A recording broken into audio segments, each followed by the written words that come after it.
$170 million HDB flats sold in just 1 month. Everyone is asking, is the HDB system broken? But what if I told you the system is working exactly as it was designed to work? The question isn't whether HDB is failing. The question is, who is it really designed to serve? And when you see the data I'm about to share with you, you will understand why some Singaporeans are getting richer while others are getting priced out. There's a side to this story that most people never consider, and once you see it, you will never look at those $1 million HDB headlines the same way again. So first of all, let us think about why would even people think that HDB is a failing system. I think it is because of the reason in the month of September, 170 units of HDB crossed the $1 million mark. And that will make people think and start to question, is whether HDB fulfilling its purpose or not.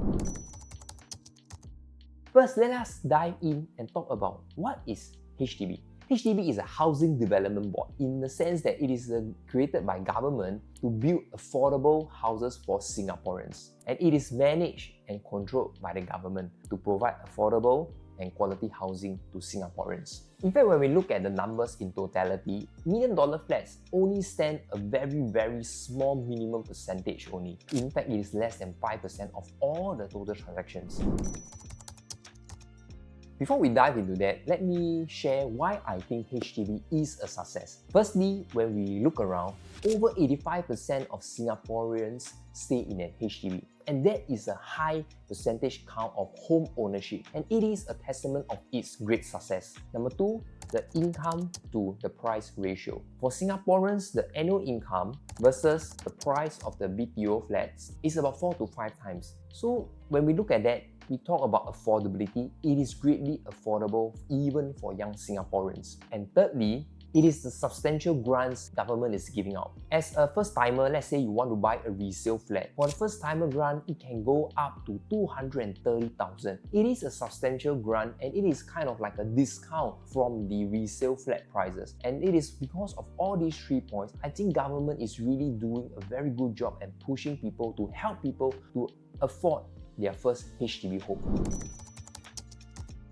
However, I also do understand why Singaporeans will feel that HDB has failed. Because firstly, HDB price index is at all-time high. In the month of September, 170 million HDB flats were sold. And with the HDB price index at all-time high, it is natural for Singaporeans that buying an HDB starts to feel unaffordable and unattainable. Secondly, young couples still face 3 to 4 years before they can take their BTO keys. And in fact, during the pandemic, this stretches to 4 to 5 years or even longer for certain projects. So when we look at that, it actually delays a young couple, from starting out as a young family. And thirdly, the lease decay issue. I know government recently has announced that there will be no more certs. In fact, it will be replaced by VERS and HIB too. So when we look at that, it is understandable that people staying in these decaying flats, they will start to feel anxious about it because not many details of VERS has been announced, and also for HIP too.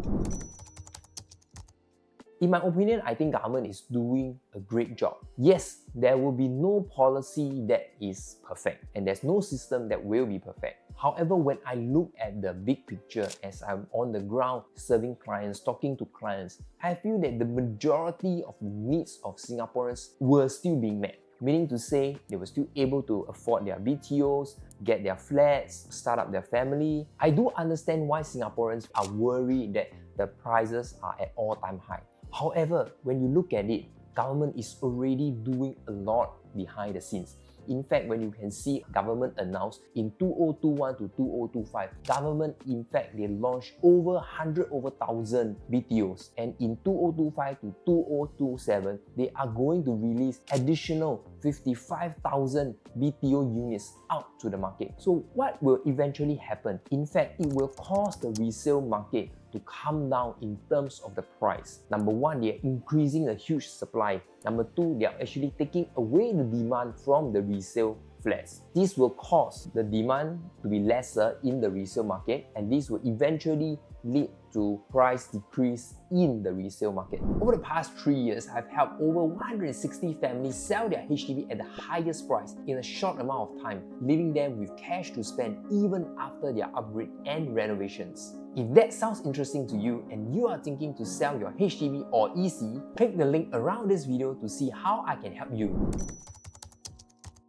A lot of people always mention that government can do better. Instead of when I BTO, I need to wait for 3 to 4 years. I think this is a no hard and fast rule, because I believe there was a time whereby there were a lot of balanced units unsold by HDB. I think they have learned from that, and that is why right now they want to have people applying. That's why then they build. I think it is a fine line to manage this demand and supply issue. On general, I feel that they are improving the whole situation. And when we talk about affordability, you can even see young couples, they are able to manage their monthly mortgage using full CPF without touching their cash.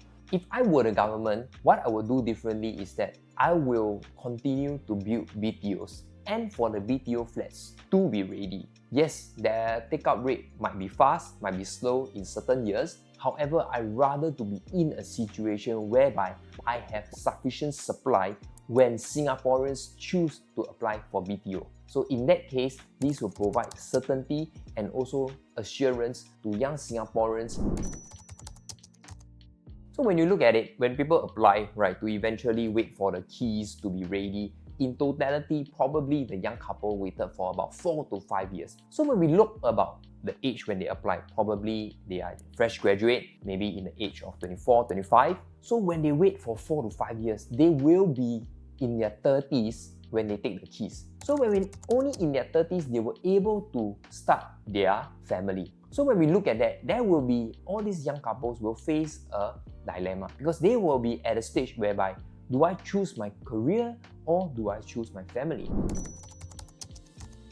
Again, I don't think it's fair and it's not justifiable as well, because in certain locations, definitely it will cost more.